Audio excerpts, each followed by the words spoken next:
बिस्मिल्लाहिर्रहमानिर्रहीम, अस्सलाम वालेकुम, गुड मॉर्निंग। सुबह सवेरे पाकिस्तान और सुबह सवेरे आज मूड भी सबका बहुत ज़्यादा खुशगवार है, उसकी वजह मैं आपके साथ शेयर करूंगी। मगर उससे पहले ये आपके साथ शेयर करना बड़ा ही ज़रूरी है कि तरक्की याफ्ता माशरे किस तरह से पनपते हैं। एक माशरे को तरक्की याफ्ता बनाने के लिए उसके अंदर सुधार पैदा करना, उसके बिगाड़ को ख़त्म करना बेहद ज़रूरी होता है। और कहते हैं कि आपको समंदर का पहला कतरा बनना पड़ता है। कोई एक शख्स किसी न किसी तौर पर उसको अपने तौर पर किसी न किसी तरह से भी कोशिश करनी पड़ती है उस सुधार की तरफ जाने के लिए। बड़ा मुश्किल काम लगता है जब हम ये बात करते हैं कि शायद कोई पहला कतरा बन सके, मगर पहला कतरा जब आप बनते हैं तो पीछे फिर आपके बहुत सारे लोग उसमें शामिल होना शुरू हो जाते हैं और माशरे का बिगाड़ सिर्फ उसी सूरत में ख़त्म हो सकता है और अच्छा माशरा उसी सूरत में पनप सकता है अगर इस माशरे के अंदर ईमानदारी और उसूल परस्ती का अंसर हमेशा नुमाया रहे। ईमानदारी की जब हम बात करते हैं तो बहुत सारे लोग हैं, आजकल तो किसी को चंद रुपए मिलते हैं तो वो कोशिश करता है कि इस रुपए को अपने पास रख लिया जाए और किसी तौर पे किसी को पता नहीं चलना चाहिए। मगर ईमानदारी ये है कि जिसकी चीज़ है उसको वापस लौटा देनी चाहिए। अगर आपको किसी की गुमशुदा चीज़ मिलती है तो उसके मालिक तक पहुंचा दे। अगर आपको, और ख़ास तौर पे ये चीज़ें जब बहुत ज़्यादा कीमती होती हैं या आप किसी सरकारी दफ्तर में काम करते हैं या किसी प्राइवेट दफ्तर में काम करते हैं, उसमें भी ये सूरत हाल हमें देखने में आती है कि लोगों के अंदर ईमानदारी का अंसर जो है वो आहिस्ता आहिस्ता ख़त्म होता जा रहा है। मैं कहूँगी शायद मादूम होता जा रहा है। इसको दोबारा से अपनी जगह पर जिंदा करने की अशद ज़रूरत है। और ईमानदारी जब माशरे के सुधार का बायस बनती है तो उसी सूरत में तरक्की याफ्ता और अच्छे माशरे हमें मिलते हैं। जब आप पहला कतरा बन जाते हैं, लोगों के पीछे एक लाइन लग जाती है और हर शख्स कोशिश करता है कि अपनी ईमानदारी के साथ, अपनी इस अच्छी सिफ्त के साथ दूसरे लोगों का दिल जीत सके। और आज की अच्छी बात यह है कि कोशिश करें कि आपके अंदर अगर खुदा न ख्वास्ता कोई भी बेईमानी का अंसर पाया जाता है या आपको लगता है कि आप कहीं ना कहीं पर अमानत में ख़यानत कर देते हैं या फिर ईमानदारी आपके अंदर मौजूद नहीं है, तो कोशिश करें कि आज से वो आपकी शख्सियत का हिस्सा बन जाए ताकि माशरे के सुधार के लिए हर शख्स जिम्मेदारी के साथ अपनी अपनी जिम्मेदारी को पूरा करता चला जाए। चलिए, इस अच्छी बात के साथ ही बेहतरीन किस्म का मौसम भी मैं आपके साथ शेयर करूँगी। सबका मूड इसलिए भी खुशगवार है आज क्योंकि मौसम बड़ा ही ज़बरदस्त है और तकरीबन मिड ऑफ सितंबर तो गुजर गया और इसके बाद से कहा जाता है कि मौसम कुछ बेहतर होना शुरू हो जाता है। आज जब मैं सुबह ऑफिस आ रही थी तो मौसम इतना अच्छा नहीं था और अच्छा मौसम ना हो तो आपके मूड पे भी काफ़ी ज़्यादा इफेक्ट आता है, काफ़ी ज़्यादा मूड स्विंग्स भी होते हैं। मगर अभी मैंने जब स्टूडियो आने से पहले मौसम देखा तो मौसम बड़ा ही शानदार था, ज़बरदस्त किस्म का मौसम है। और अभी मुझे बताया भी गया है कि शायद कुछ जगहों पर बारिश भी शुरू हो चुकी है। लेट्स सी कि हमारे ऑफिस की बारिश कब हमें देखने में मिलती है। अभी लाहौर शहर का मौसम बड़ा ज़बरदस्त हो रहा है तो मैं इसका मौसम की साथ साथ डिग्रीज भी आपके साथ शेयर कर लेती हूँ। बाकी शहरों की क्या सूरत हाल है वो भी आपको साथ साथ बताते रहेंगे। मगर सबसे पहले लाहौर शहर का मौसम मैं आपके साथ शेयर करती हूँ। लाहौर में इस वक्त कम से कम दर्जा हरारत तो 26 है, हाँ, मगर मैक्सिमम 36 डिग्री होने का इम्कान है। और आज सारा दिन यही दुआ है कि मौसम इसी तरह से खुशगवार रहे जैसा कि मैंने आपके साथ अभी जिक्र किया है।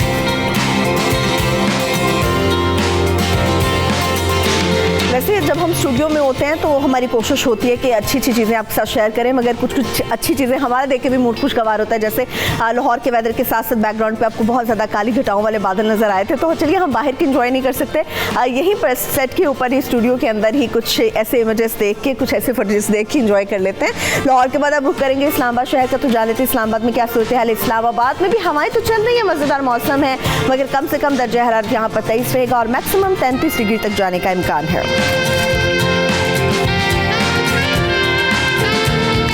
अच्छा, हम लोग हवा आती है तो बड़ा अपने आप को लकी महसूस कर रहे थे, मगर उन शहरों की क्या ही बात है जहाँ पर 24 आवर्स सिर्फ हवाएं हमें देखने में मिलती हैं और मौसम बेहतर हो जाता है, जैसे कि कराची शहर, क्योंकि वहाँ पर समंदर मौजूद है। कराची में जो दर्जा हरारत की कैफियत है वो कम से कम तो 27 रहेगा, हाँ, मगर 33 मैक्सिमम डिग्री सेंटीग्रेड रिकॉर्ड किया गया है और सारा दिन तो हवाएं चलती रहेंगी। होपफुली वहाँ पर भी मौसम अच्छा ही रहेगा। अभी जिक्र होगा फूलों के शहर पेशावर का। पेशावर की सूरत हाल क्या है, तो चलिए पेशावर का भी जान लेते हैं। पेशावर में आज मुझे कुछ गर्मी ही नज़र आ रही है क्योंकि यहाँ पर मैक्सिमम जो दर्जा हरारत है वो तो 36 रहेगा, मगर जो कम से कम दर्जा हरारत है वो 23 रिकॉर्ड किया गया।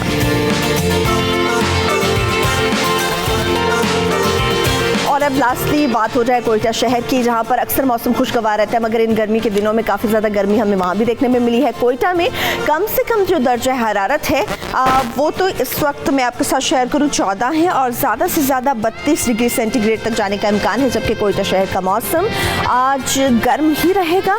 होपफुली जितना अच्छा और प्यारा मौसम हमें लाहौर शहर का मिल रहा है वैसा ही हमें तमाम शहरों में आज सारा दिन देखने को भी मिला है।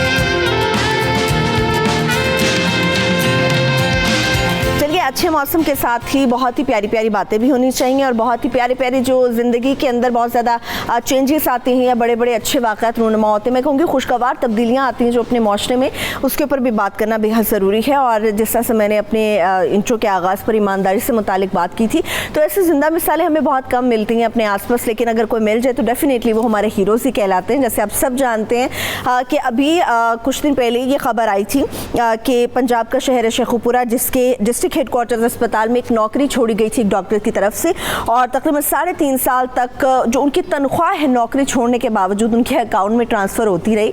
और फिर जब वो डॉक्टर साहब वतन वापस आए, उन्होंने अपने अकाउंट को चेक किया तो 35 लाख से ज़्यादा रकम थी जो कि उनके अकाउंट में मौजूद थी। अब जब इतनी बड़ी रकम की बात आती है तो सबका ईमान डगमगा जाता है, मगर हमें वो हीरोज़ भी अपनी लाइफ में देखने को मिलते हैं जो वाकई सुपर हीरोज़ होते हैं और माशरे के सुधार के लिए काम कर रहे होते हैं। तो उन्होंने, डॉक्टर साहब ने जो रकम थी वो वापस कर दी, कौमी ख़जाने में जमा करा दी।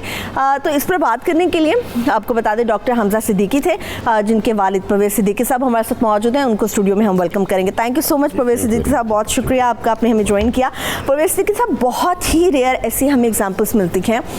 यहाँ पे लोग 35 रुपये नहीं छोड़ते, आपने 35 लाख से ज़ायद रकम आपके बेटे ने कौमी ख़जाने में जमा कराई, तो कितनी खुशी महसूस होती है कि ये तरबियत आपकी है कि बच्चे के अंदर नजर आई और उन्होंने कहा कि नहीं भी ये रकम जो है कौमी ख़जाने में वापस जानी चाहिए।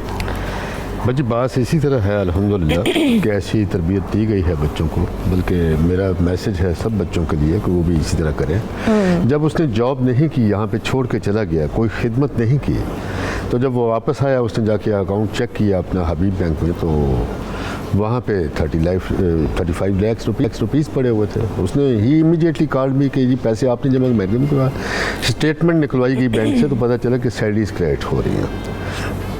तो हम परेशान हो गए कि सैलरीज किस तरीके से क्रेडिट हो रहे हैं कि ही इज़ गॉन अब्रॉड।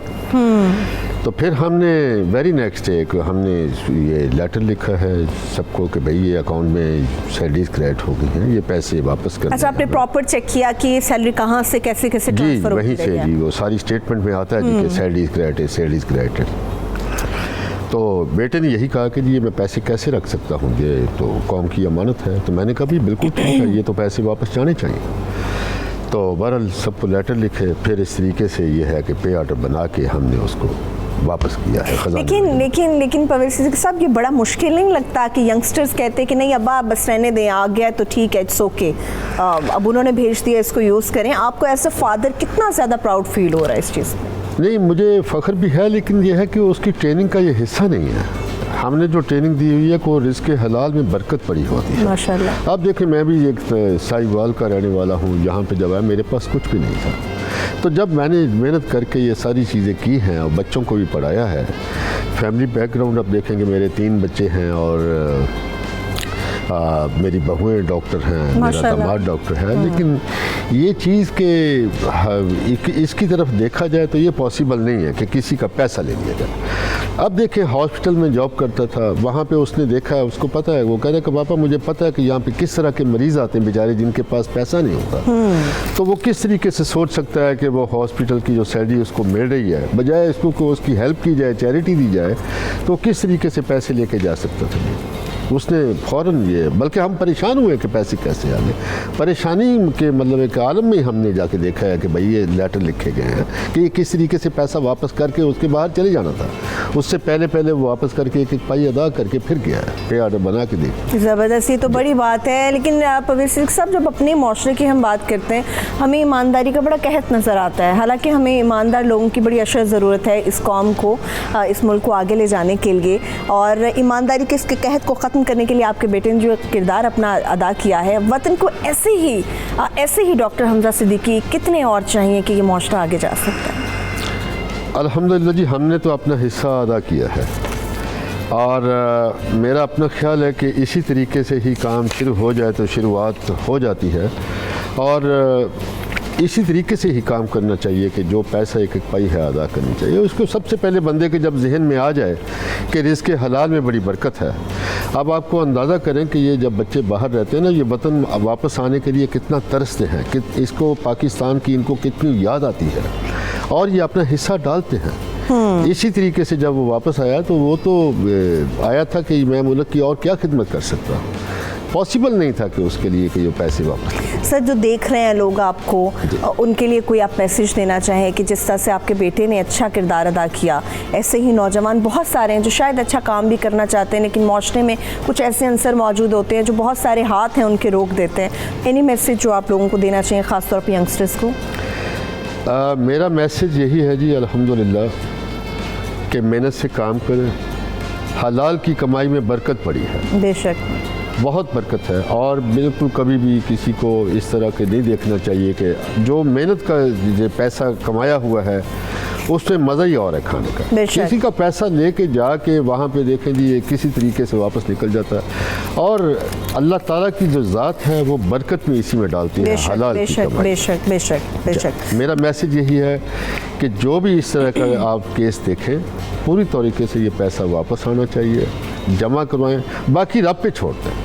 वो रब रिज़्क़ देने वाला है, रब ने लिखा होता है कहाँ से क्या मिलना है, कहाँ से क्या नहीं। बेशक बेशक, आराम करके ज़रूर लेना है जी। डेफिनेटली। बहुत शुक्रिया आपका परवेज़ सिद्दीकी साहब। यकीनी तौर पे ये हुकूमती नाअहली है और शदीद नाअहली मैं इसे कहूँगी। अभी तो शायद हमें सिर्फ एक डॉक्टर हमजा सिद्दीकी मिले हैं जिनके अकाउंट में ये सैलरी इस तरह से ट्रांसफ़र होती, ना जाने कितने ऐसे अकाउंट्स होंगे जिनमें ये सैलरी कई सालों से ट्रांसफ़र की जा रही है और वहाँ पर इसको इंजॉय भी किया जा रहा है। ये कौमी ख़जाना है, ये कौम की अमानत है, ये कौम के ऊपर ही खर्च होना चाहिए। और रियल में हमारी असल ज़िंदगियों में हीरोज़ यही हैं। डॉक्टर हमजा सिद्दीकी हो गए, उनके वालिद हो गए, यही लोग हमारे असल में हीरोज़ हैं।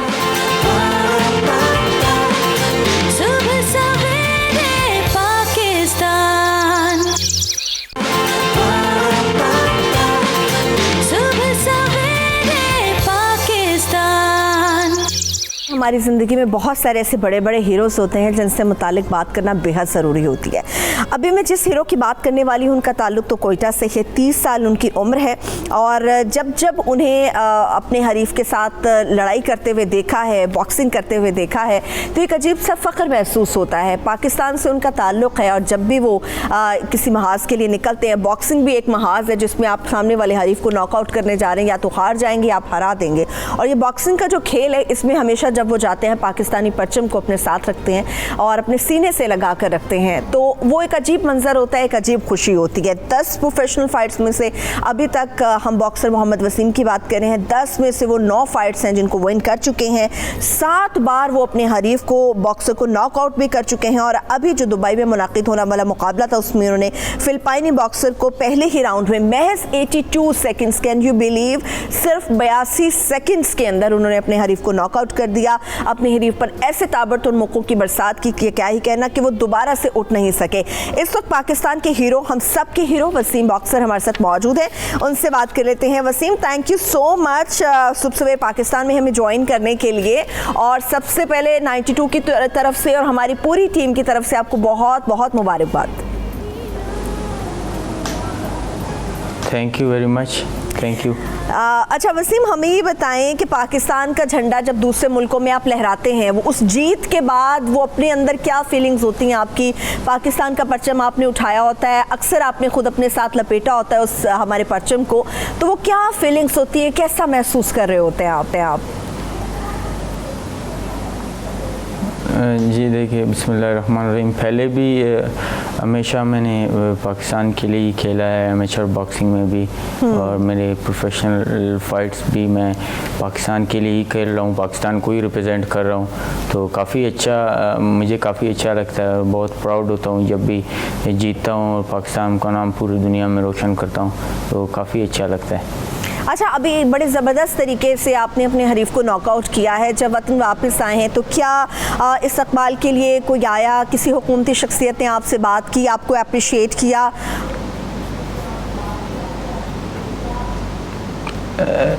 देखिए, जैसे मैंने पहले भी यही बात कही कि मैं बॉक्सिंग खेल रहा हूँ, ये मेरा एक शौक़ है और मैं अपने कंट्री को रिप्रेजेंट करता हूँ और अपने कंट्री के लिए खेलता हूँ। इससे पहले भी बड़े बड़े टाइटल्स मैंने जीते हैं और अपने कंट्री के लिए मुझे इससे कोई फ़र्क नहीं होता कि कोई आके इस्तकबाल करे मेरा और मुझे मतलब मेरे लिए एयरपोर्ट पर आए।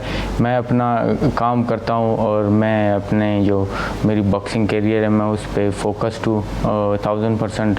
अपने फाइट्स को फोकस करता हूँ, अपने ट्रेनिंग को फोकस करता हूँ। हाँ। और बाकी इन चीज़ों में मैं ये नहीं सोचता कि कौन आया कौन गया। तो ये एक मेरे लिए बड़ी बात है और अल्हम्दुलिल्लाह इसी तरह आगे भी मेरे फाइट्स हैं और उनको मैं फोकस हूँ। और बिल्कुल डेफिनेटली वसीम, बिल्कुल स्पिरिट भी आपकी यही होनी चाहिए, जितना भी स्पिरिट है आपकी पॉजिटिव और ऐसी रहनी चाहिए। मगर काफ़ी कुछ बड़े ऐसे प्लेयर्स थे जिनकी जानिब से ये ट्वीट भी किए गए थे कि आपको रिसीव करने के लिए वो आएंगे, आपको अप्रिशिएट करने के लिए, आपको वेलकम करने के लिए आएंगे। जी हाँ बिल्कुल, मैं शुक्रिया अदा करता हूँ वसीम भाई का।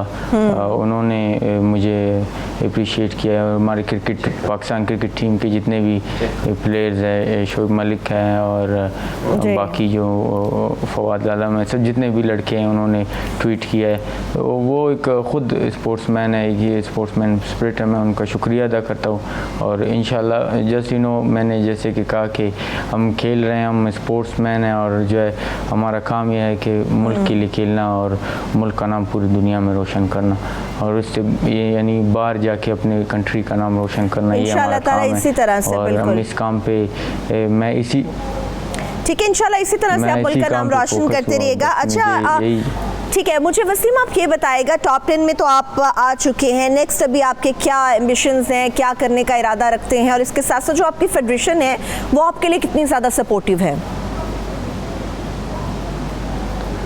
देखिए, मैं एक मैनेजमेंट कंपनी है मेरी MTK ग्लोबल, जो मुझे स्पॉन्सर करती है और मुझे लुक आफ्टर करती है। ये एक आयरिश कंपनी है और मेरा जो कैंप है जो वहाँ पे जहाँ पे मैं ट्रेनिंग करता हूँ स्कॉटलैंड, वहाँ पे मेरा बेस है और वहाँ मैं जाके ट्रेनिंग करता हूँ मिस्टर डैनी वॉन के साथ जो मेरा ट्रेनर है। तो अभी हमारा ये है कि इंशाल्लाह विद इन 45 डेज़ एक और मेरी फ़ाइट आने वाली है। मैंने जाना है दोबारा कैंप में नेक्स्ट वीक में, तो कैंप ज्वाइन करनी है, उसके बाद फ़ाइट के लिए तैयारी करनी है। चलिए अल्लाह ताला उसमें भी आपको कामयाब करे और पाकिस्तान का नाम आप रोशन करें। वसीम, सिल्वर टाइटल के लिए अब क्या इरादा है, कब दोबारा से आप फाइट करेंगे? जी बिल्कुल, अभी हमारी बात चल रही है, मेरी जो कंपनी है मैनेजमेंट कंपनी और ट्रेनर और मेरा मैनेजर माइक, वो सब बात कर रहे हैं।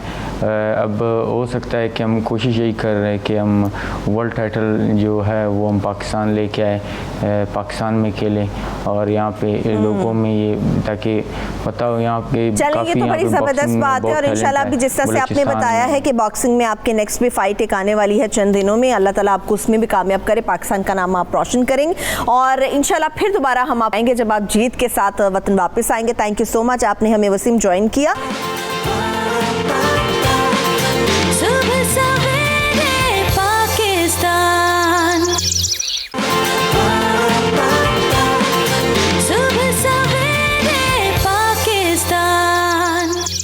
जब हम खुद एतमादी की बात करते हैं, सेल्फ कॉन्फिडेंस की बात करते हैं, तो बहुत ही ज़्यादा उसकी कमी नज़र आती है और जब सबसे ज़्यादा बुरा उस वक्त लगता है, मैं कहूँगी आपको शर्म उस वक्त महसूस होती है जब आपका पढ़ा लिखा तबका, ख़ास तौर पे आपके वो बच्चे बच्चियाँ, वो स्टूडेंट्स जो अपने कॉलेजेस यूनिवर्सिटी से निकल के आते हैं, ढेरों मोटी मोटी असाइनमेंट्स बनाई हुई होती हैं उन्होंने और ज़बरदस्त किस्म की प्रेजेंटेशन देते हैं, क्लास में बड़े ही फेवरेट समझे जाते हैं, मगर जब वो कहीं जॉब पर जाते हैं, किसी के सामने जाते हैं या 10 पढ़े लिखे, मैं कहूँगी उनसे भी पढ़े लिखे या शायद जाहिल लोगों में 10 में बैठते होंगे, तो वो समझते हैं कि शायद वो जो बात करने वाले हैं वो बात सही नहीं है।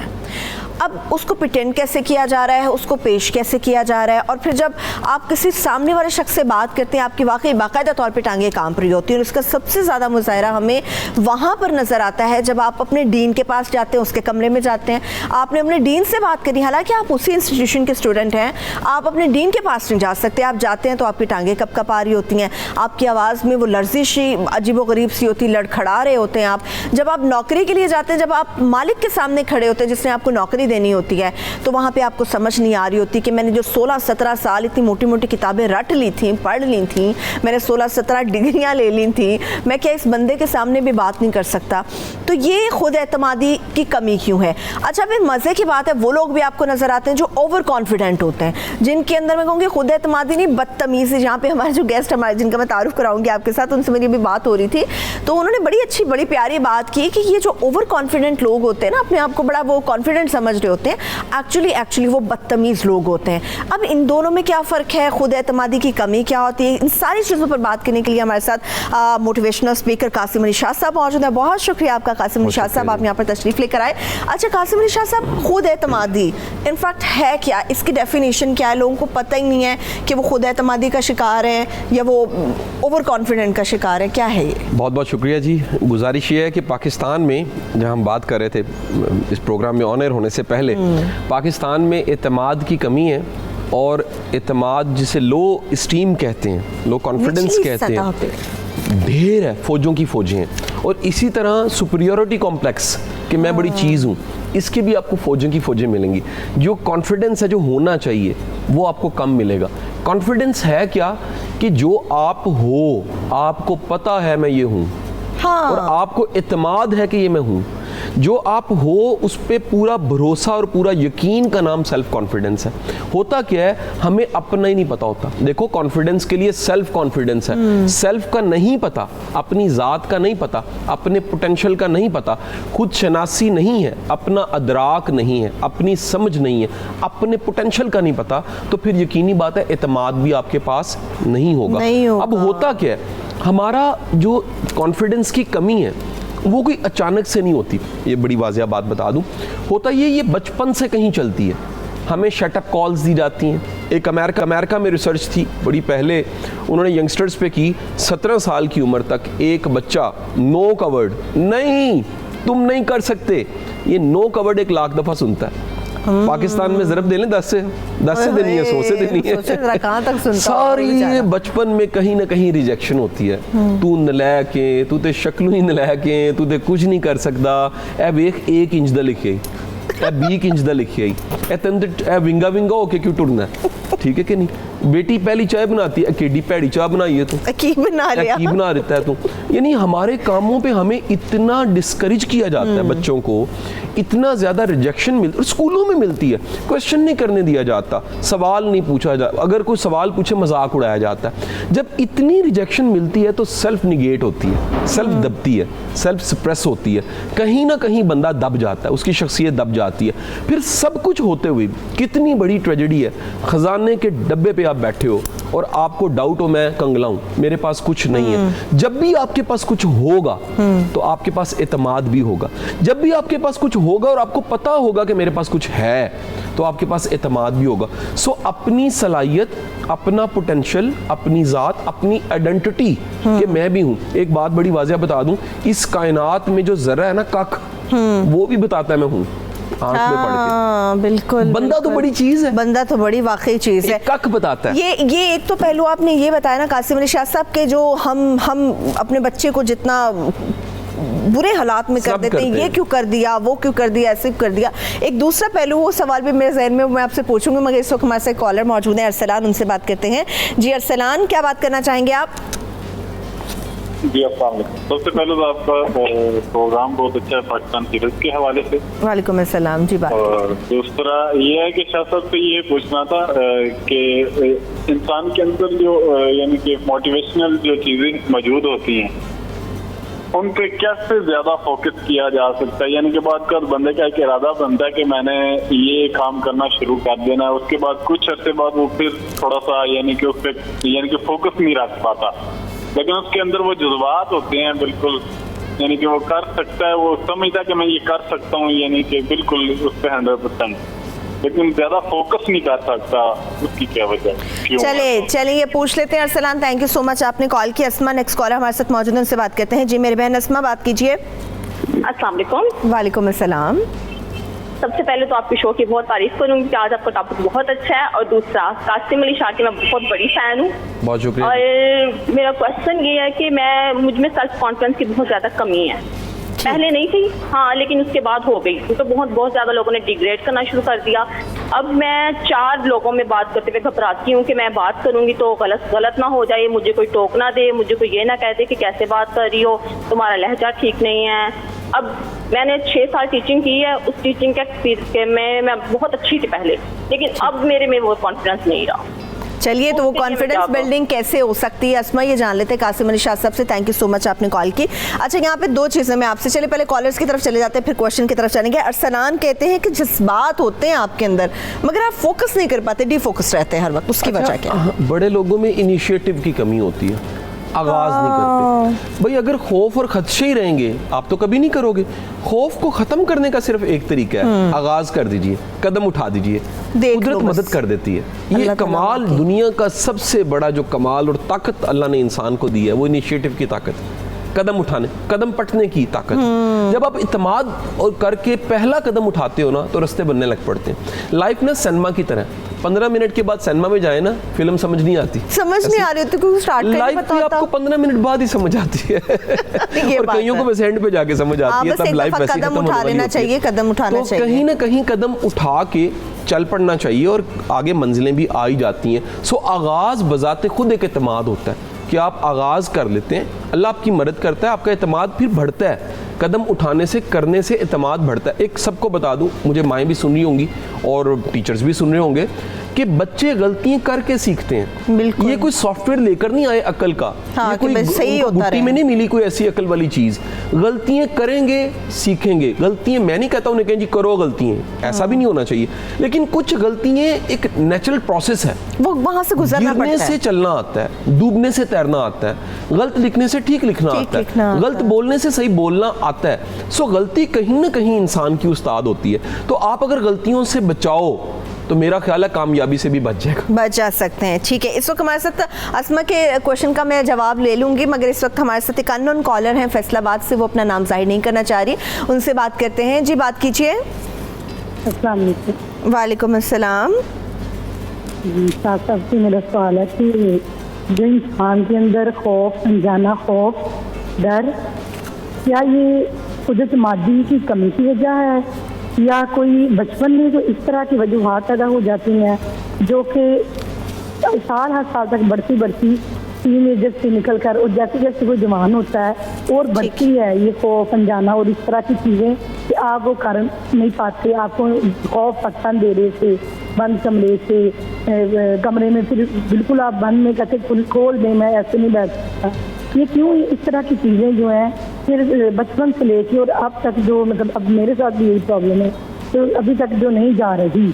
ठीक है मेरी बहन, ये पूछ लेते हैं कासिम अली शाह साहब से। बहुत शुक्रिया, आपने कॉल की, thank you so much. Ali भी हमारे साथ कॉलर मौजूद है कराची से, उनसे बात करते हैं। जी अली, आपका क्या सवाल है?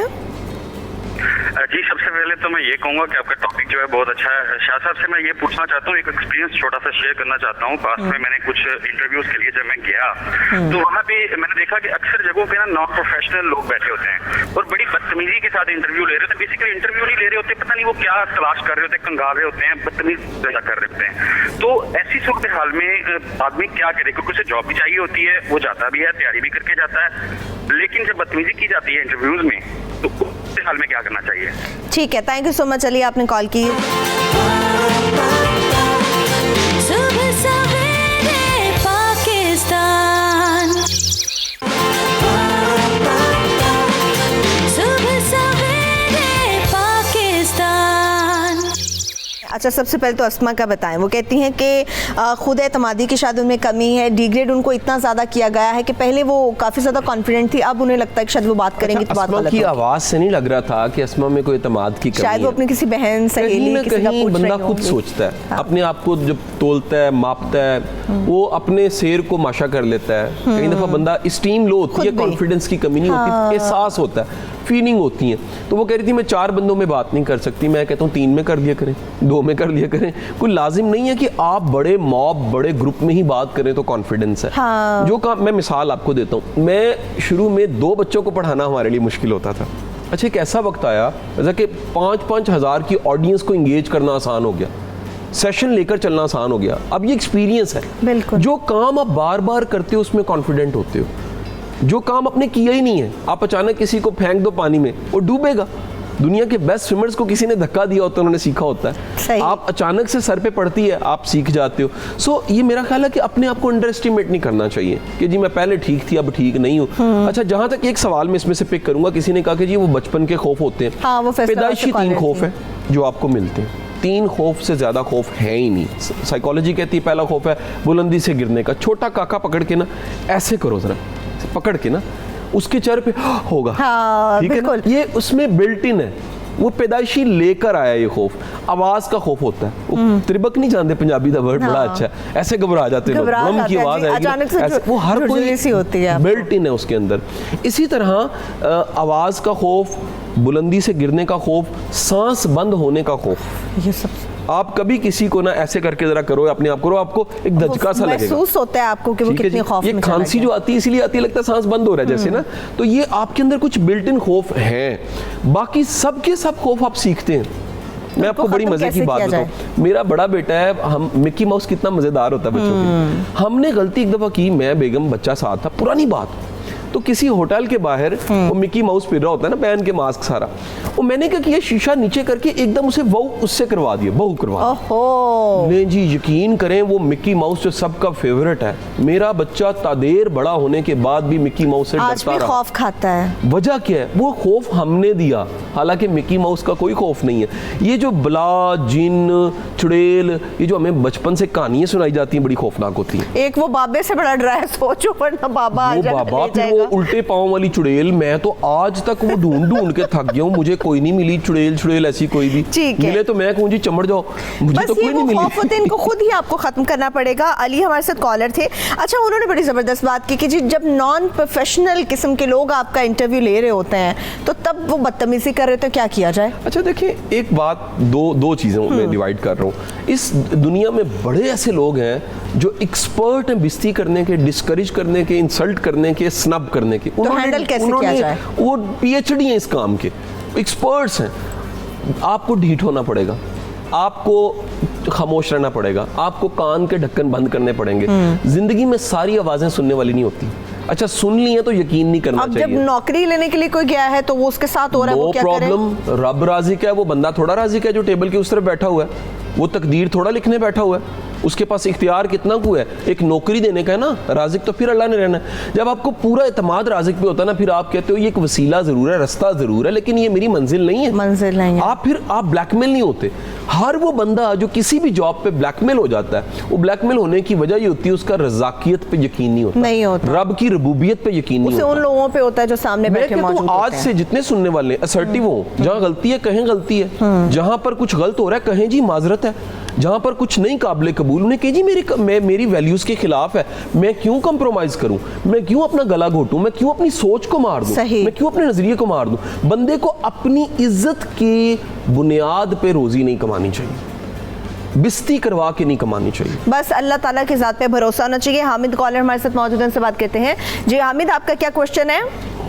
जी अस्सलाम वालेकुम। वालेकुम मेरा अस्सलाम। क्वेश्चन तो कोई नहीं है, मैंने सिर्फ यही बताना था कि कासिम शाह साहब को सुन के ना आज माशाल्लाह मैं बिल्कुल एक कामयाब तरीन जो है ना इंसान बन चुका हूँ। और जबरदस्त। इस वक्त जो है ना जबरदस्त इतना है कि मैं तो खुद कासिम शाह साहब को मिलना चाह रहा था। माशाल्लाह इन्होंने जिस तरह की मोटिवेशन हमें दी है ना, मैं 4-5 साल के अंदर ऐसा मोटिवेट हुआ हूँ कि इस वक्त मैंने कम से कम कोई 300-400 बंदे तो मोटिवेट करके जॉब्स पे खड़े कर दिए। वाह जी वाह, क्या बात है, क्या बात है, जबरदस्त। Thank you so much Hamid, आपने कॉल किए। इब्राहिम भी हमारे साथ मौजूद है, उनसे बात करते हैं। इब्राहिम, आप क्या बात करना चाहेंगे? जी जी, मैडम देखिए, अभी आपने अस्सलाम पहले आपने शुरू में बात किया कि और कॉन्फिडेंट यानी बदतमीजी कहा गया, तो मैं कासिम अली शाह से ये पूछना चाहता हूँ कि और कॉन्फिडेंट तो फिर अगर बदतमीजी हो तो इंसान फिर अपनी कॉन्फिडेंट को कैसे फिर सामने लाएंगे? कि एक तो जब तक बंदा अपनी कॉन्फिडेंस लाने के लिए यकीनन उसमें कुछ और कॉन्फिडेंट होनी चाहिए।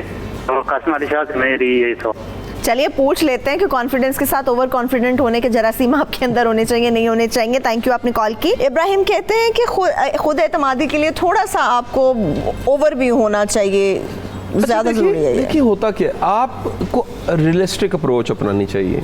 आपको अपने आप को तोलना, हम ना सारी जिंदगी दूसरों को मापते हैं, ए ठीक है, ए बड़ा चंगा है, ए अपने चंगा पास नहीं। पैमाना रखते हैं यार कोई हर वक्त। पैमाना अपने लिए भी तो होना चाहिए। हाँ। को बंदे को पता होना चाहिए ये मैं हूँ। एक बड़ा मशहूर वाकया, सुकरात बैठा था, किसी ने आके गाली निकाली, वो मुस्कुराया। हाँ। पास उसका एक हवारी बैठा हुआ था, मुरीद। उसने कहा सुकरात तुम्हें गुस्सा नहीं आया? उसने कहा जो ये कह रहा है वो मैं हूँ ही नहीं। ये दूसरे को शट अप कॉल देने दूसरा का एक और बेस्ट है। वाकया है, वो रवायत ये कोट की जाती, गाली निकाली, ये मुस्कुराया। तो इस वाले ने पूछा कि तुम मुस्कुराए क्यों? कहता मैंने नहीं ली, लिहाजा इससे क्यों हुई। तो बस वो यही है ना, फिर आपके अंदर ये होना चाहिए। अच्छा, जो मेरा सवाल था, जब हम बच्चे की कॉन्फिडेंस बिल्डिंग कर रहे होते हैं, कासिम साहब, मैंने बहुत सारे ऐसे पेरेंट्स को देखा है जो बच्चे को रोकते नहीं हैं। अच्छा कर रहा है, नहीं इसको टोको नहीं, इसका ये कॉन्फिडेंस इसका ख़त्म होगा।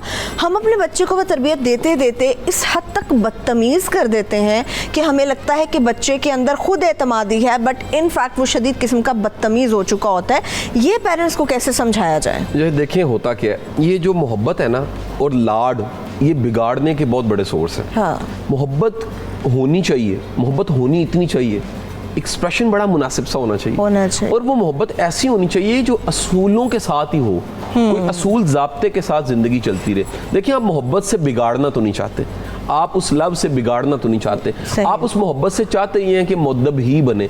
सो कहीं ना कहीं असूल, ज़ाब्ते, कंडीशंस, रोकना टोकना ये बड़ा ज़रूरी है। वालिदैन समझते हैं सिर्फ प्यार ही करना है, लाडियाँ करनी है, दोस्ती बनाना है। मैं कहता हूँ ये इतना काफ़ी नहीं है, इसके साथ असूल, ज़ाब्ते, कहीं पर आपको मना करना, माजरत करना, सॉरी करना। मैं मिसाल देता हूँ, 1000 ख्वाहिशें हैं जो हम अपने बच्चों की पूरी कर सकते हैं। पर्सनली मैं कितनी ख्वाहिशें जो पूरी कर सकता हूँ मैं माजरत कर लेता हूँ। मैं कर सकता हूँ, उन्हें पता ये कर सकते हैं, मैं माजरत कर लेता हूँ। क्यों? उनको रिजेक्शन कभी सुनने की थोड़ी आदत भी होनी चाहिए, ना सुनने की भी थोड़ी आदत होनी चाहिए। और कभी कभी को प्लान बना के तोड़ना भी चाहिए। उनको पता लगे कि बाज़ औक़ात प्लानिंग खराब भी हो जाती है, बाज़ औक़ात काम नहीं भी हो सकता, तो वो अंडरस्टैंड कर चुके हैं। कहीं दफ़ा बड़ी सीरियस नोट पे हमने एक लंच या डिनर रखा होता है, मैं माजरत पेश करता हूँ कि जी मैं नहीं आ सकता, फैमिली पूरी। अच्छा, वो एक्सेप्ट करते हैं कि ये जो कह रहा है हमें रियलाइज करना चाहिए, ये गलत नहीं कह रहा, ये कोई डंडी नहीं मार रहा। सो समझना, अंडरस्टैंड करना, कभी माजरत सुनना ना सुनना, ये बच्चों को साथ साथ इस पे भी चलाना चाहिए, इस पे चलाना चाहिए। अच्छा कासिम साहब, बहुत सारे ऐसे यंगस्टर्स, मैं कहूँगी जो जिस तरह से मैंने बात की थी, बड़ी बड़ी डिग्रीज ली होती हैं, अच्छे अच्छे ज़बरदस्त किस्म के कोर्सेज करके वो बच्चे अपनी प्रोफेशनल लाइफ की तरफ आना चाह रहे होते हैं, मगर उसके बावजूद वो 10 लोगों के, 10 क्या 5 लोगों के, 3 लोगों के बीच खड़े होकर अपनी बात को बता नहीं पाते, समझा नहीं पाते, घबराते हैं। उसकी वजह क्या होती है? देखें, ये काम है एजुकेशनल इंस्टीट्यूट का, स्कूल का, कॉलेज का, यूनिवर्सिटी का, कि अपने बच्चे को बोलने की प्रैक्टिस करवाए, इंटरव्यू की प्रैक्टिस करवाए, प्रेजेंट करने की प्रैक्टिस करवाए। मैं कई इदारों में ना, गवर्नमेंट के कई इदारे हैं जिनमें प्रेजेंटेशन स्किल्स पढ़ाता हूँ। सही। आपको बड़ी मज़े की बात बताऊँ, ग्रेड 20 के ना ऑफिसर्स, वो शुरू में मुझे कहते हैं सर हमें क्या सीखने की ज़रूरत है। मैं कहता हूँ जी कोई मसला नहीं, आप आ जाएं ज़रा स्टेज पे। आप सिखा दें। 20वें ग्रेड का बंदा प्रेजेंट नहीं कर सकता। जब वो नहीं कर सकता तो मैं कहता हूँ सर माने ये एक स्किल है और ये आपको आनी चाहिए। ठीक है, यानी जब तक बंदा ग्राउंड रियलिटी पे खड़ा नहीं होता तो उसको पता नहीं लगता कि मुझे तो आती नहीं, मुझे तो प्रेजेंट करना नहीं आता, मुझे बात करनी नहीं आती, मेरी बॉडी लैंग्वेज मेरे कंट्रोल, मेरे फेस के एक्सप्रेशन मेरे कंट्रोल, मेरी लैंग्वेज पे कमांड ठीक नहीं है, जो मैंने कहना होता है वो मेरी भावनाएं छुपी रह जाती है, आपके एहसास जज्बात ही छुपे रह जाए। अच्छा, इसकी क्या वजह होती है कासिम साहब के? बड़े बड़े ऐसे यंगस्टर हैं जो अपने आप में बड़े अरस्तू बने हुए होते हैं, कॉलेज की कैंटीन में बैठे होंगे, यूनिवर्सिटी की कैंटीन में बैठे होंगे, उनसे बड़ी कोई बात नहीं कर सकता, उनसे बेस्ट कोई बात नहीं कर सकता। जब अगर वो क्लासरूम में आते हैं, उन्हीं अपनी क्लासमेट्स के सामने वो बेहतर बात नहीं कर पाते, इसकी क्या वजह है? अच्छा, ये होता है कि जो काम आप कहीं कर रहे हैं ना, वो आप उसमें एक्सपर्ट ज़रूर होते हैं। कुछ लोग लंबी लंबी छोड़ने के एक्सपर्ट होते हैं। हाँ। लंबी लंबी छोड़ते हैं, वो छोड़ के ना छड्डू हो चुके होते हैं, पंजाबी में छड्डू कहते हैं उसको। अच्छा, प्रैक्टिकली जब काम करना पड़ता है वो नहीं कर सकते।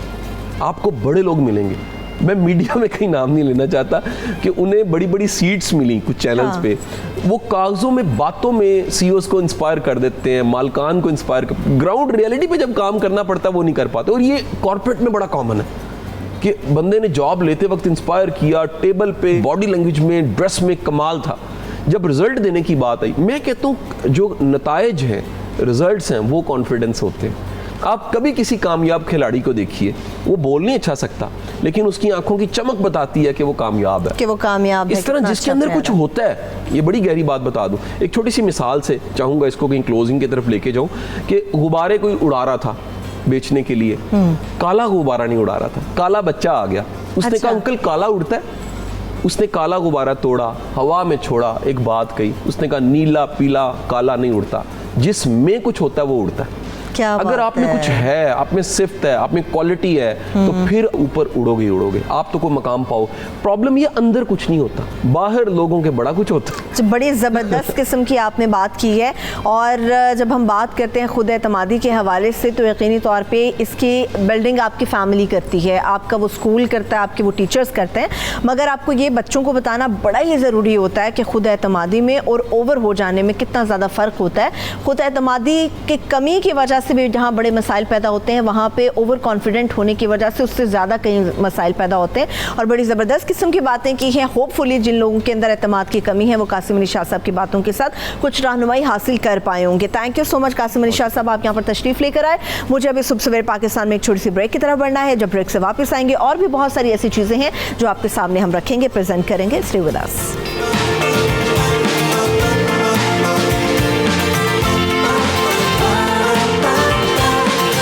सुबह सवेरे पाकिस्तान।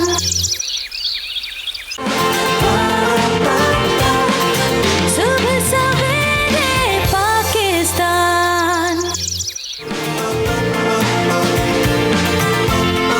अच्छा, बड़ा एक्साइटिंग डे होता है जब ये हफ्ता का आगाज़ होता है, तो लोगों को इंतज़ार होता है कि जिनके स्टार्स क्या कहते हैं। उनकी बहुत सारी ऐसी मुश्किलात होती हैं जिनके ऊपर वो डेफिनेटली ऑस्ट्रोपोमिस्ट से जानना चाहते हैं या फिर किसी भी ऑस्ट्रोलर से जानना चाह रहे होते हैं। और इसके साथ साथ उनका पूरा हफ्ता कैसा गुजरेगा, कौन से ऐसे काम है जो उन्हें नहीं करने चाहिए, सदका किस चीज़ का देना चाहिए, या कौन से ऐसे काम है जिसकी लाइफ में बिगड़ते चले जा रहे हैं और आपको लगता है कि यार ये चीज़ें आपकी लाइफ में ऑटोमेटिकली होना शुरू हो गई हैं, इनसे अवॉइड कैसे किया जा सकता है। मगर इसके साथ साथ बहुत सारे ऐसे लोग हैं, बहुत सारा ऐसा बड़ा तबका है जो कि सियासत के ऊपर बड़ी गहरी नज़र रख रहा होता है।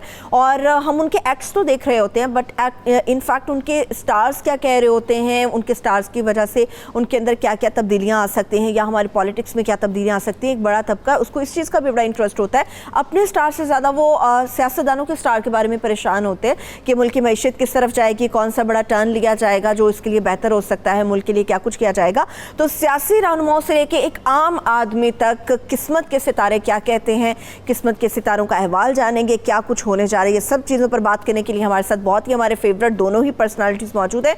हमारे साथ इस वक्त स्टूडियोज़ में ऑस्ट्रोपोमिस्ट हैं अली जैदी साहब। बहुत शुक्रिया आपका अली जैदी साहब, थैंक यू सो मच, आपने मुझे ज्वाइन किया। और इसके साथ साथ कोयटा स्टूडियो से ऑस्ट्रोलॉजर हैं आगा बहिश्ती साहब, वो भी हमारे साथ मौजूद हैं। थैंक यू सो मच आगा साहब, आपने बहुत ही लंबे टाइम के बाद हमें टाइम दिया है आज। थैंक यू सो मच, आपने हमें भी ज्वाइन कर लिया। अच्छा, सबसे पहले चलिए आगा साहब मैं आपसे आगाज़ कर लेती हूँ। आम आदमी के हवाले से तो बात मैं करूँगी, मगर उससे पहले लोग जानना चाह रहे हैं प्राइम मिनिस्टर इमरान खान से मुताल्लिक कि उनकी किस्मत के सितारे क्या कहते हैं। हुकूमत को काफ़ी ज़्यादा हर्डल्स का सामना है, वो हर्डल्स कब दूर होंगी और खान साहब कब इससे भी ज़्यादा स्ट्रॉन्ग तरीके से प्रेजेंट कर सकेंगे अपनी हुकूमत को। औज़ुबिल्लाहिमिनश्शैतानिर्रजीम बिस्मिल्लाहिर्रहमानिर्रहीम अल्लाहुम्मा कुल्लि वलीकल हुज्जत इब्नुल हसन सलवातुका अलैहि व अला आबाइहि फी हाज़िहि साअह व फी कुल्लि साअह वलिय्यन व हाफ़िज़न व क़ाइदन व नासिरा व दलीलन व ऐना हत्ता तुस्किनहु अर्ज़क तव्वाअन व तुमत्तिअहु फ़ीहा तवीला बिरहमतिका या अरहमर राहिमीन। बहुत शुक्रिया। और मैं इंग्लैंड में था और मैं भी आपके प्रोग्राम को बहुत मिस कर रहा था और अब वापस आया हूँ और आज कोयटा में हूँ और कुछ दिन 2-3 दिन कोयटा में है। उसके बाद इंशाअल्लाह इस्लामाबाद में, कराची में, लाहौर में आप लोगों के लिए हाजिर खिदमत होंगे। Thank you. और जैसा आपने सवाल किया है और सवाल के हिसाब से इमरान खान का सियारा इस वक्त बुलंदी पर मौजूद है और आज 41 पर खड़ा है और ये जमा करे 5 अदद है और 56, 57 और 71 घर पर मौजूद है। इमरान खान की जो वज़ारत उज़्मा का जो मनसब है उसके ऊपर किसी किस्म का भी कोई ख़तरा, कोई परेशानी, कोई मुश्किल, कोई मसला मुझे दूर दूर तक नज़र नहीं आ रहा है। हालात उसके हक में नज़र आते हैं, सितारे उनको उरूज की तरफ लेके जा रहे हैं, बुलंदी, कामयाबी, उसका असरात गरीब आवाम पर आने वाले 1-1.5 साल में पड़ेगा। अलबत्ता मैं आज आपको बताऊं इनकी काबिने में बहुत ज़्यादा तब्दीलियां होने वाली हैं, बहुत से वजारतें चले जाएंगे, बहुत से मुशीर अपने हाथ धो बैठेंगे और उसके अलावा मैं पंजाब के अंदर भी मैं वज़ीर आला को आने वाले वक्त में तब्दील होता हुआ देख रहा हूँ, वहाँ भी सियासी और यहाँ तक गवर्नर की भी तब्दीली में देख रहा हूँ। अच्छा, तो काफ़ी हद तक इनकी जो काबिने के अंदर है, तहरीक इंसाफ की जो काबिने है, उसके तो मसाइल है, मुश्किलात है, रुकावटें हैं। वक्ती तौर पर पाकिस्तान के इक्तिसादी हालात पर भी मसले, मसाइल, मुश्किलात, परेशानियाँ मौजूद हैं। अलबत्ता इक़्तिदार का जो सितारा है इमरान खान साहब के, जो मेरी पसंदीदा शख्सियत है, उसका जो सितारा है इस वक्त उरूज और बुलंदी है, जिसकी वजह से नीचे के तरफ जितने उनके ओहदेदार है या उसके जो इक़्तिसादी असर पड़ने वाला उसके ऊपर वक्त के साथ साथ बेहतर होता हुआ, डॉलर मुस्तकम होते हुए, तेल के उतार चढ़ाव रहेगा और आने वाला वक्त पाकिस्तान के लिए खुशहाली, खुशबख्ती, सादतमंदी, तरक्की, इज्जत, वकार, मुकाम के साथ इमरान खान पाकिस्तान के जो इमेज है वो बहुत बेहतर तरीके से आगे बढ़ाएगा। चलिए, तो आप बड़ी अच्छी खबरें बता रहे हैं आगा साहब कि इंशाल्लाह ताला पाकिस्तान का मुस्तकबिल आप रोशन देख रहे हैं। ये तो खान साहब की पॉलिटिक्स हो गई। सैदी साहब, नून लीग की पॉलिटिक्स का क्या बताएंगे? आपके मियां नवाज शरीफ साहब और मरियम नवाज साहिबा जो हैं, उनका सियासत में क्या मुस्तकबिल देख रहे हैं? बिस्मिल्लाहिर्रहमानिर्रहीम। तमाम तारीफ़ें अल्लाह के लिए, दरूद व सलाम मोहम्मद व आले मोहम्मद की ज़ात पर। सबसे पहले मैं आपका शुक्रिया अदा करता हूं कि आपने मुझे अपने प्रोग्राम में वक्त दिया। जो मरियम नवाज़ है उनकी मकबूलियत में इजाफा होता चला जाएगा, लेकिन इसके साथ मैं एक चीज़ देख रहा हूं, क्योंकि इनके दिल और दिमाग की लकीर सिंगल भी है और मरियम नवाज़ के हाथों पर कैद की अलामात नहीं है। अच्छा, यानी कि जिसके माने ये हैं कि वो जल्द ही मुल्क से बाहर चली जाएंगी। डील कह रहे हो? डील, बिल्कुल इनकी डील। बहुत सारे मैं पहले भी प्रोग्राम्स में कह चुका हूँ, इनके उस पर कैद की अलामात ख़त्म हो चुकी हैं। मियाँ साहब के जायचे में भी कैद की अलामात ख़त्म हैं। तो ये थोड़े अरसे में पहले तो ये जेल से बाहर आएंगे, उसके बाद ये मुल्क से बाहर होंगे। और जो हमारी हुकूमत है वो मज़ीद मुस्तहकम होगी। इमरान खान के हाथ पर डबल दिमाग की लकीर है, जिसके माने ये हैं कि इनकी हुकूमत 10 साल रहने के इम्कान। 10 साल इनकी हुकूमत रहने के इम्कानात हैं और इनकी लाइफ लाइन के साथ एक स्पोर्टिंग लाइन चल रही है। अच्छा, जिसके माने ये हैं कि जो दूसरे ममालिक हैं वो हमारे बारे में नरम पॉलिसी इख्तियार करेंगे और हमें मदद करेंगे। पाकिस्तान के साथ मैं मुख्तलिफ दिफाही ब्लाक बनते देख रहा हूँ, 2 किस्म के ब्लाक बनते देख रहा हूँ। एक तिजारती ब्लाक होगा जिससे हम डॉलर से अलावा लेन देन करेंगे, अपनी करेंसी में और उनकी करेंसी में लेन देन किया जाएगा। एक ये दूसरा दिफाही ब्लाक, उसमें चंद ऐसे ममालिक होंगे जो एक दूसरे की सालमियत को अपनी सालमियत तस्वर करेंगे। और चाइना के साथ मैं देख रहा हूँ कि हमारे दिफाई मुआहदे होंगे जिसमें हम टेक्नोलॉजी, जो जंगी टेक्नोलॉजी है वो उनसे मेरे इल्म के मुताबिक मैं ख़रीदते हुए देख रहा हूँ। और उम्मीद है कि क्योंकि इनकी लाइफ लाइन के साथ, इमरान खान की लाइफ लाइन के साथ एक सपोर्टिंग लाइन है, तो जिसके माने ये हैं कि मदद के, यानी कि ऐसे इनको बैरूनी मदद आ रही है।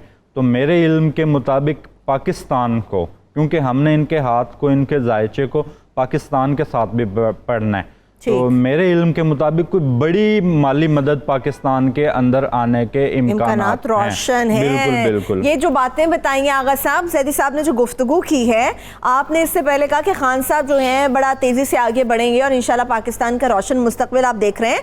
कहीं ये डील देने के बाद तो नहीं है कि 10 साल हुकूमत भी चलेगी, मौसम भी अच्छा रहेगा सियासत का और खान साहब इंजॉय भी करते रहेंगे हुकूमत को? नहीं, खान साहब के लिए मुश्किलात, मसाइल तो है और बहुत से चैलेंजेस है, उसका खान साहब को सामना करना पड़ेगा। आसानियां खान साहब के लिए नहीं है, पहाड़ जैसे मसाइल, मुश्किलात, प्रॉब्लम मौजूद हैं, अभी भी मसाइल मौजूद है। इक़्तिदार पे रहना एक अलग पेश है, मसाइल से निकलना खान साहब के लिए बहुत ज्यादा मुश्किलात का सामना रहेगा, आसानी से निकलेगा। अलबत्ता आपको पता है, मैं बहुत पहले क्या बल्कि 2007 से या 2012-11 से मैं कह रहा हूँ खान साहब का ये भी सेटअप है, अगले भी सेटअप है। और मैं भी बिल्कुल और अपने पेश में पिछले तकरीबन 7-8 दिन पहले लिख चुका हूँ कि एक बड़ी खुशखबरी मियां नवाज शरीफ के लिए, और मुझे भी यही है कि मेरे इल्म के मुताबिक आने वाला वक्त मियां नवाज शरीफ के लिए आसानियां हैं, मुश्किलात में कमी है और वक्त के साथ साथ इनके लिए जो है वो कोई ना कोई मामला चल रहा होगा। फिर ये अपनी जगह पर हमारी इल्मी राय है कि मियां नवाज शरीफ आगे सेहत के बुनियाद पर या केस कमजोर होने के बिनाद पर जजों के थ्रू इसको आज़ादी वक्ती तौर पर इसको मिल जाएगी। केसेस मुकदमात इसके गिरा तंग करते जाएंगे। ये भी मैं बताता जा रहा हूँ मियां नवाज शरीफ के सियासत में अब कोई मुस्तकबिल मुझे बिल्कुल नजर नहीं आ रहा है और सियासत के चैप्टर मियां नवाज शरीफ का क्लोज हो चुका है। हाँ। अलबत्ता उनके बेटी का पहले दिन से यही है, पूरी पार्टी उनके बेटी के हाथ चली जाएगी। अलबत्ता उनके लिए भी सजा मसाइल मुश्किलात जेल की सजा मुझे नजर आ रही है। जेल जाने के बाद ये फिर आगे जो है वो अपने रास्ते बनाएगी और इसकी भी रिहाई होगी। अलबत्ता मामलात तय होंगे। नवाज शरीफ और फैमिली की रिहाई की खबर हद तक तो बहुत अच्छा है। अलबत्ता केस मुकदमात मसाइल इक्तिदार अभी इन लोगों से बहुत जमीन और आसमान जितने दूर है उससे भी दूर है। अच्छा ठीक है, आगा साहब आम आदमी की तो बात करेंगे, मैं चाह रही हूँ ये क्वेश्चन भी आपसे कर लूँ फिर जाहिद साहब की तरफ आते हैं। ये जो मौलाना फजलुर रहमान साहब ने कॉल दे दी इस्लामाबाद में धरना दिया जाएगा, ये धरना मार्च उनका कामयाब होगा या फिर आप समझते कि नहीं आया गया ही होगा? बिल्कुल मौलाना फजलुर रहमान गिरफ्तार हो जाएंगे या नजरबंद हो जाएंगे, ये आने नहीं दिया जाएगा, इनको रास्ते में रोका जाएगा। इनके जो कोशिशें हैं वो बिल्कुल नाकाम हो जाएंगे और इनके लिए कोई अच्छी खबर मौजूद नहीं है जिससे आकर इमरान खान की हुकूमत को तक तो लग दे, बल्कि मौलाना फजलुर रहमान के लिए वक्त के साथ साथ उनकी पार्टी के लिए नुकसान है। शोरी से इख्तिलाफात है और साथ साथ इनके दड़े बनेंगे और बिलखुसूस कोयटे में मैं देख रहा हूं उनकी दरबंदियां होती है, नए कोई ग्रुप सामने आता हुआ नजर आता है। वक्ती तौर पर शोर शराबा एहतिजाज मुजाहरे हो सकते हैं, धरना होता हुआ या इमरान खान की हुकूमत को गिराते हुए या कोई नुकसान देते हुए, कम अज कम मेरी इल्म के मुताबिक इमरान खान को नुकसान पहुंचाते हुए नहीं देख रहा हूं। तो चलिए ये कोई ज्यादा अच्छा फैसला नहीं है मौलाना साहब का ये जो धरना देने की उन्होंने कॉल किया।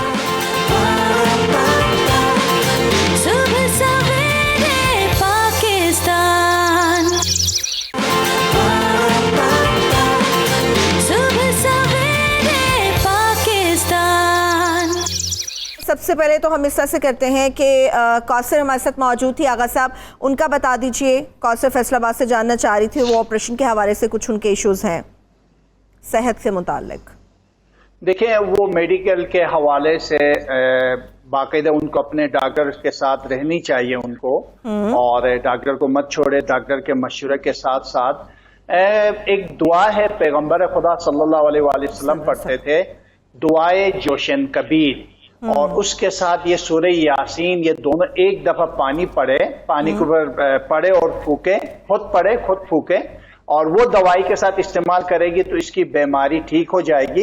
और अदद के हिसाब से मैं देख रहा हूँ क्योंकि आपकी उम्र माशाल्लाह माहिरीन ने लंबी लिखी है, तो मुझे नहीं लगता है कोई खतरा या आपकी सेहत के होने वाला है और आप ठीक हो जाओगी। अल्लाह ताला पर पूरा भरोसा रखो और ये अमल आप करो, दुआए जोशन कबीर। अगर आपको नहीं मिलती है तो गूगल पे जाए, नेट पे जाए, वहां से आपको मिलेगी, और उसके साथ सूरह यासीन पढ़कर पानी को फूंककर, अगर उसके साथ आयतुल कुर्सी भी पढ़ना चाहे तो वो भी पढ़ के दवाई के साथ, जो दवाई के जो पानी इस्तेमाल करोगी उसके साथ इस्तेमाल करें। और अगर दवाई नहीं इस्तेमाल करें तो खाने में डाल दे, चाय में डाल दे, आप इस्तेमाल करें, आपकी सेहत बिल्कुल ठीक हो जाएगी और अपनी जिंदगी में लौट आओगे इंशाल्लाह ताला। आसमा हमारे साथ थी, जैदी साहब उन्होंने अपने हस्बैंड से मुतालिक बात की है कि 2 साल पहले उनके हस्बैंड ने एक स्कीम शुरू की और अभी कुछ इश्यूज उनके आ गए हैं, कब तक मामला उनका हल हो जाएगा। तारिक महमूद उनका नाम है, 5 मई 1965।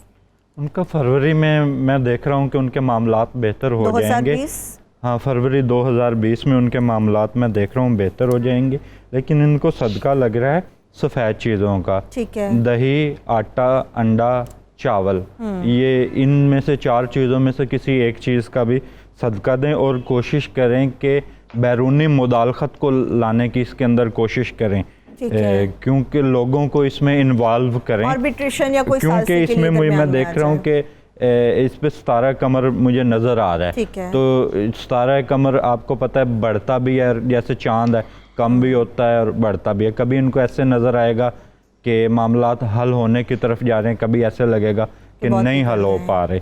तो इसके लिए इनको चाहिए कि बैरूनी मदद लें, बाहर के जो लोग हैं उनको बीच में इन्वॉल्व कर लें। हाँ। लेकिन जैसे साहब आपने सदके की बात की है, कितनी मिकदार में सफ़ेद चीज़ों का सदका दें? 1 किलो। और जो ये कौसर का था, तो इनको जो अगर वो कौसर सुन रही हैं तो इनको गंदम और काला गुड़, बाजरा, ये 3 चीज़ों में से एक चीज़ का सदका दें तो उम्मीद है अल्लाह में इनको सेहत देगा। ठीक है, इंशाअल्लाह ताला। हमारे साथ नेक्स्ट कॉलर इनाम मौजूद है, उनसे बात कर लेते हैं। जी इनाम मेरे भाई, आपका क्या सवाल है? सिर्फ स्टारों के बारे में पूछना चाहूँ कि जब नग पहनते हैं वो स्टारों से मैच करके पहनते हैं, वो किस तरह मैच करके पहनना चाहिए? अच्छा, जो आप पहनना चाहते हैं नग वगैरह, आप कह रहे हैं कोई स्टोन वगैरह, अपनी डेट ऑफ बर्थ मुझे बता दीजिए। 5/8/1998। 5/8/1998। ठीक है, थैंक यू सो मच इनाम, आपने कॉल किया। अगर साहब इनाम पूछ रहे हैं जो स्टोन आप मैच करके पहनते हैं वो किस तरह से पहने जा सकते हैं, इन्होंने अपनी डेट ऑफ बर्थ बताई है 5/8/1998।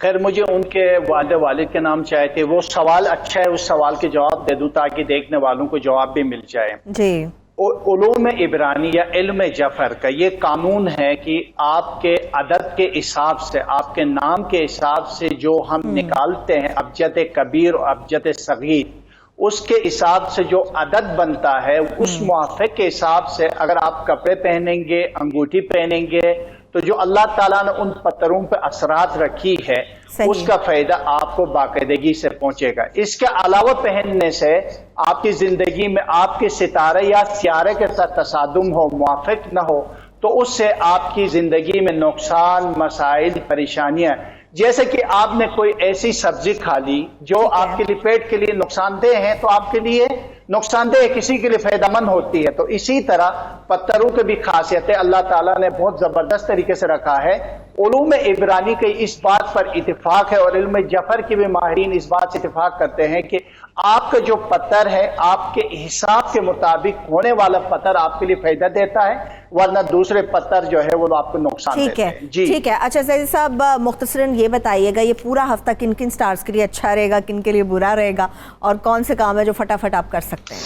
जो बुर्ज सौर है इनके लिए बेहतर है, जेमिनी है इनके लिए बेहतर है, कैप्रिकॉन्स हैं इनके लिए बेहतर है, और जो जिनके लिए मुश्किलात होंगी उसमें सेजिटेरियस है, बुर्ज हमल पहला है, और बुर्ज होत, इनको थोड़ा सा मुश्किलात का सामना ठीक है। जो लोग कोई काम करना शुरू करना चाह रहे हैं वो अपना आगाज़ करें कि नहीं करें? अभी ना करें, क्योंकि मैं सितारों की पोजीशन जब से ये मुहर्रम का महीना आया है बहुत सारी मैं चीज़ें देख रहा हूँ। हाँ, बुर्ज हमल वाले शुरू कर लें, लेकिन उनको भी मुश्किलात, अगर ये आप ये 14 दिन निकाल दें तो बेहतर है। इस माह में आप कोई भी बिज़नेस, कोई मंगनी शादी जो भी करना चाहते हैं वो इस माह में ना, कोई स्टार भी ना करे, क्योंकि मैं पोजीशन अच्छी देख ही नहीं रहा हूँ किसी भी सितारे की, किसी भी सितारे की। तो हाँ। कितने दिन की एहतियात कर रहे हैं अभी? अगर 14 दिन फिलहाल, यानी कि सितंबर के आखिर तक एहतियात करते रहे। हाँ जी। और ये इनाम भाई का जो है इनको सुर्ख याकूत नज़र आ रहा है। अच्छा, इनका बुर्ज असद है, और अगर इनका नंबर के साथ हिसाब लगाया जाए जैसा कि बश्ती साहब कह रहे हैं तो इनका नंबर बनता है 9 है, और ये सितारा मरीख से रिलेटेड है, और सितारा मरीख का कलर भी सुर्ख है, ठीक है। तो इनको सुर्ख कलर का याकूत पहने तो वो इनके लिए बेहतर रहेगा। ठीक है, चलिए बहुत शुक्रिया, थैंक यू सो मच। सियासी रहनुमाओं से काम आदमी तक के सितारे क्या कहते हैं, किस्मत का हाल क्या है, जो लोग जानना चाहते हैं, तो जिन लोगों के क्वेश्चन मेरे से मिस हो गए उनके लिए माजरत। मुझे अभी ब्रेक की तरफ बढ़ना होगा। बहुत शुक्रिया अली ज़ैद साहब, आप यहाँ पर तशरीफ़ लेकर आए। आतिफ साहब, आपके भी वक्त का बेहद शुक्रिया। अभी ब्रेक की तरफ बढ़ेंगे, ब्रेक से वापस जब आएंगे आपके सितारों की बात तो हो चुकी, मगर हाँ कुछ बात होगी आपकी सेहत से मुतालिक, तो स्टे विद अस।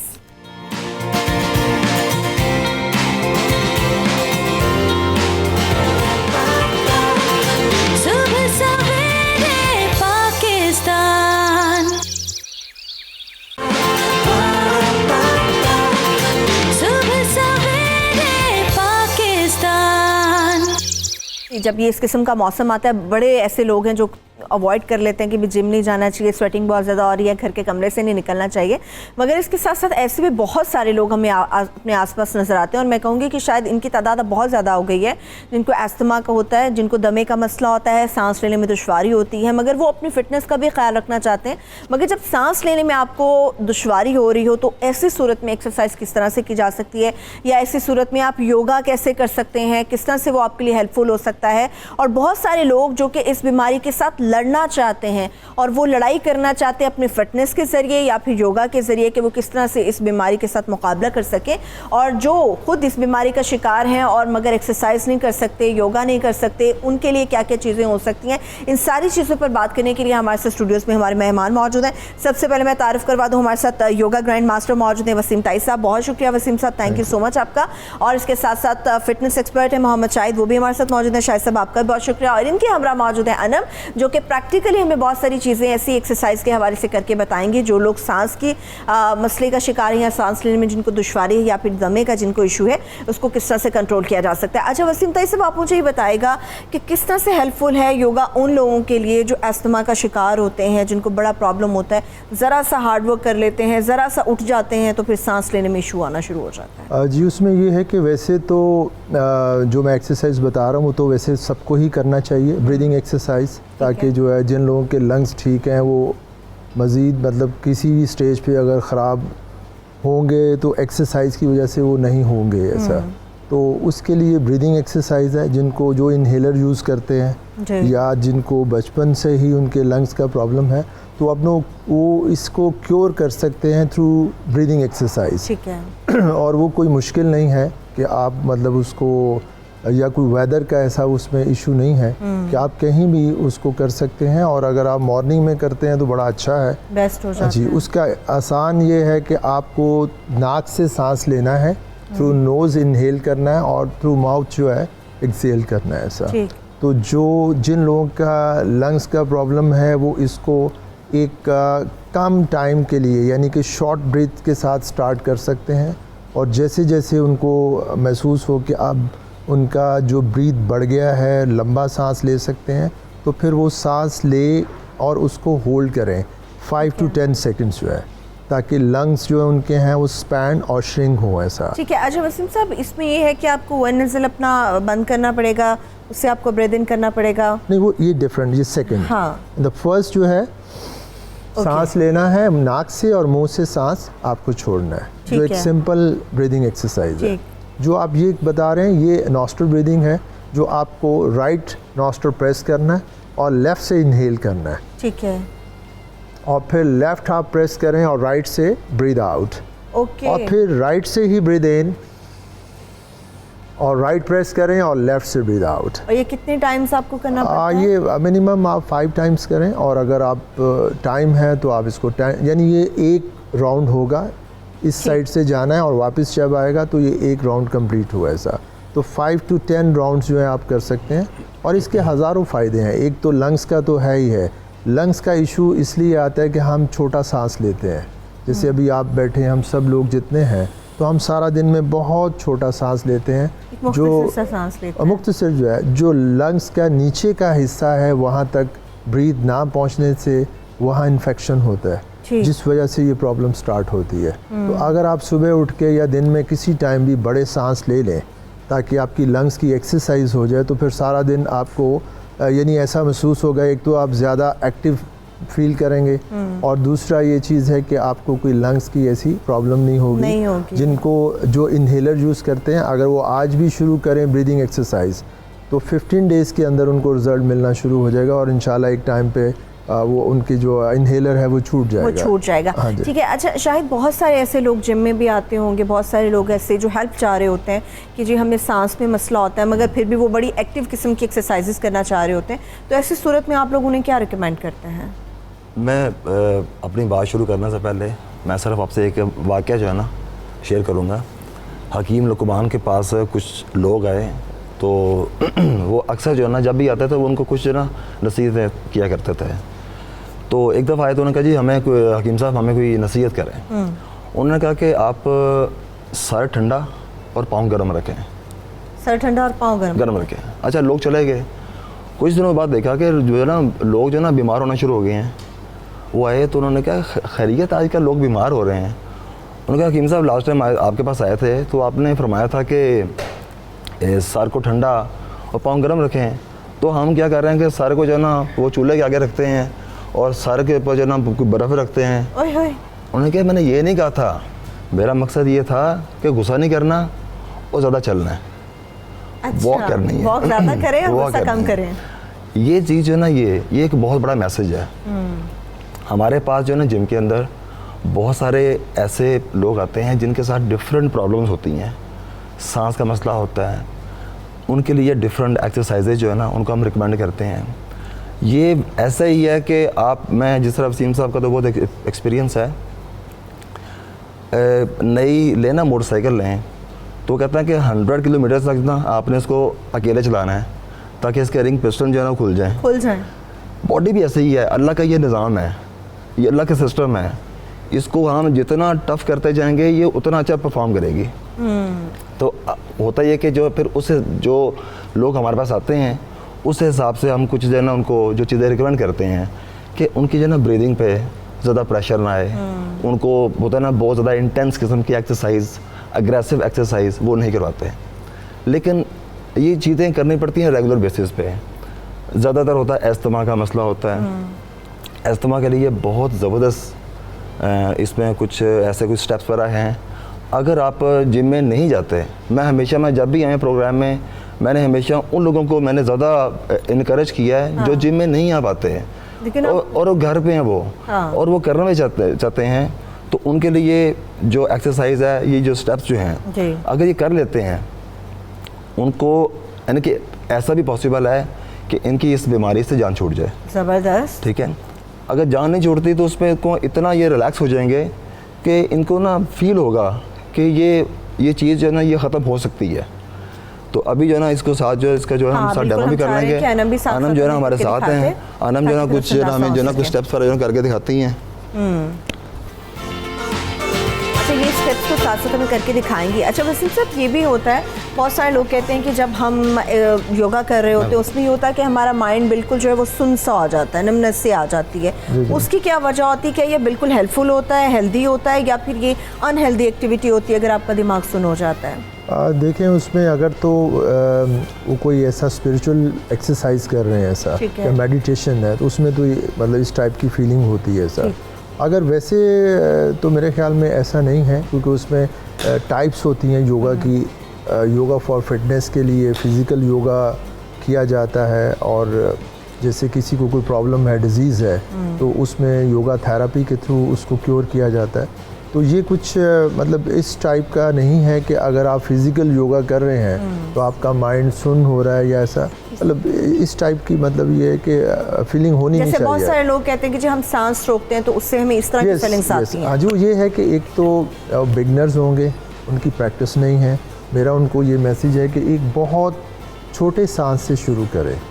जब आप फौरी तौर पे अगर अभी आपको एक्सरसाइज कराऊँ सांस की, तो अभी थोड़ा आपको ऐसा होगा कि जैसे ज़्यादा ऑक्सीजन आपने ले ली है, तो ज़्यादा ऑक्सीजन लेने से भी एकदम आपको थोड़ा सा जैसे आप बता रही हैं इस तरह की आपकी फीलिंग होना शुरू हो जाए। तो उसके लिए ये है कि स्लो स्टार्ट लें। जो भी उनके टीचर हैं उनको पता होगा कि जैसा मतलब एक बिल्कुल एक नया आदमी है या नई खातून है जिनको पता नहीं है कि भाई योगा क्या है, तो उसके लिए जो ब्रीदिंग है उससे उसको थोड़ा चक्कर भी आना शुरू हो जाते हैं जैसे, तो ये चीज़ें हो जाती हैं, लेकिन ये एक टेम्परेरी होती हैं, परमानेंट नहीं है, कोई नुकसान नहीं है इसका। जैसे प्रैक्टिस करेंगे वो ज़्यादा आप होल्ड कर सकेंगे। जैसे आप 10 सेकंड्स करते हैं तो बड़ा मुश्किल है, लेकिन एक टाइम आता है कि आप 1 मिनट इजीली होल्ड कर सकते हैं ऐसा। तो वक्त हर चीज़ को आपको पता है, प्रैक्टिस चाहिए होती है, टाइम के साथ साथ जो है उसको इंक्रीज़ करें। एकदम से बड़ा सांस नहीं ले, एकदम से ज़्यादा देर होल्ड ना करें।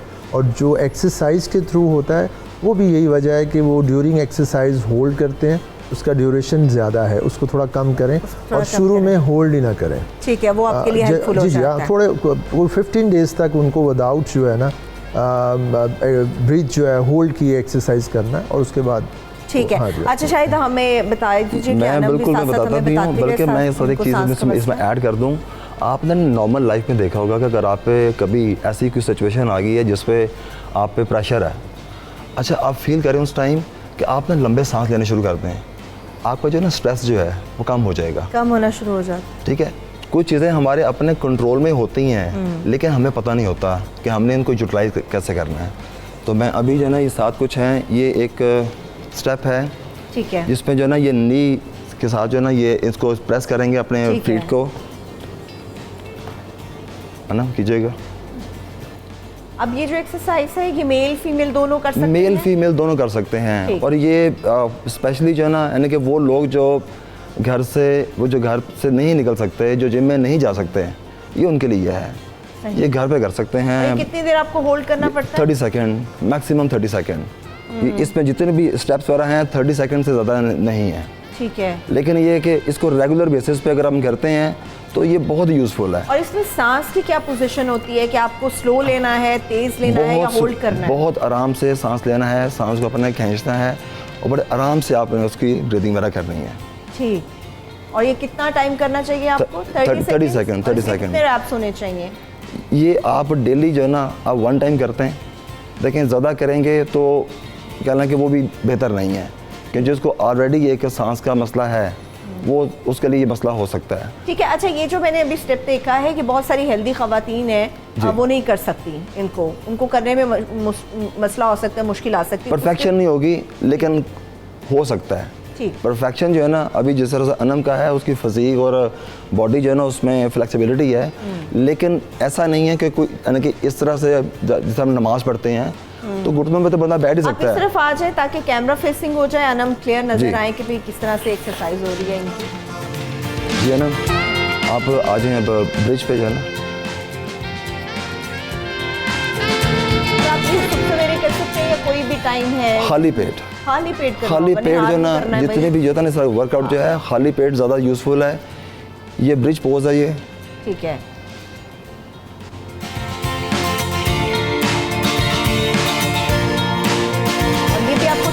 ये भी 30 सेकेंड। Yes, 30 second. जैसे कहना, बड़े आराम से अपने सांस जो है उसको अपने पेट को खींचते हैं और आराम से अपने नाक से। अच्छा, इसमें आपका स्विच कहाँ पे आना चाहिए? पेट के हिस्से पे आना चाहिए, टांगों पे आना चाहिए, कहाँ पे फील होना चाहिए आपको? ये सारा पेट पे आएगा, चेस्ट पे और पेट पे आएगा। सुबह सवेरे पाकिस्तान, सुबह सवेरे पाकिस्तान। वसीम ताई साहब, बहुत सारे लोग हैं जब वो योगा करते हैं तो अपनी पोजीशंस बड़ी गलत रखते हैं, उसके क्या नुकसानात होते हैं उन्हें?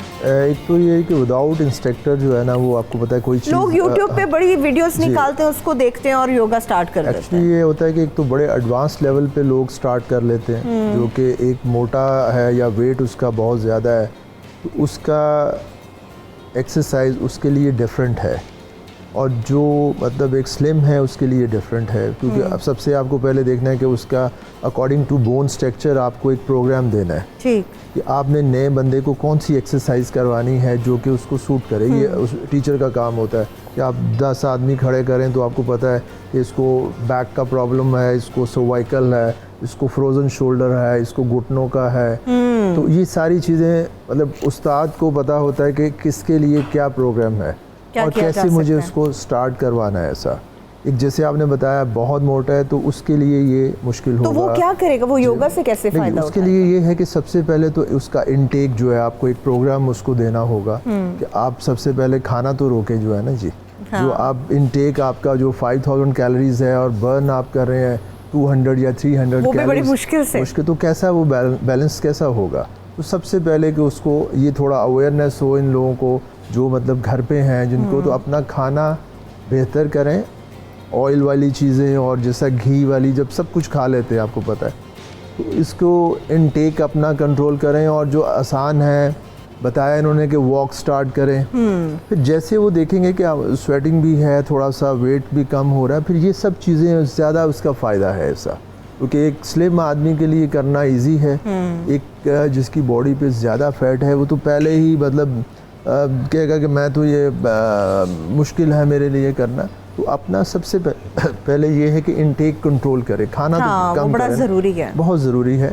तो फिर ये इसको आप कर सकते हैं और बड़ा अच्छा है जो अभी इन्होंने बताया। ये सारी एक्सरसाइजेज इंसान के लिए इतनी ज़रूरी हैं और ये करने से आपकी मेडिसिन से जान छूट जाती है, बिल्कुल बीमारियों से आप बचे ये सारे कमिटमेंट है, ये कमिटमेंट है सारी के सारे, मतलब ये वे ऑफ लाइफ जबरदस्त है। है। अच्छा अनम, बहुत सारे मैं चाह रही हूँ कि लोग थोड़ा सा मोटिवेट हो अनम को भी देख के। या तो अनम हम लड़कियाँ देखते हैं बहुत ज़्यादा स्किनी होती हैं, वो बहुत ही बुरी लग रही होती हैं, या होते हैं बहुत ज़्यादा फैटी सी होती हैं, मोटी सी होती हैं, गोल मटोल सी।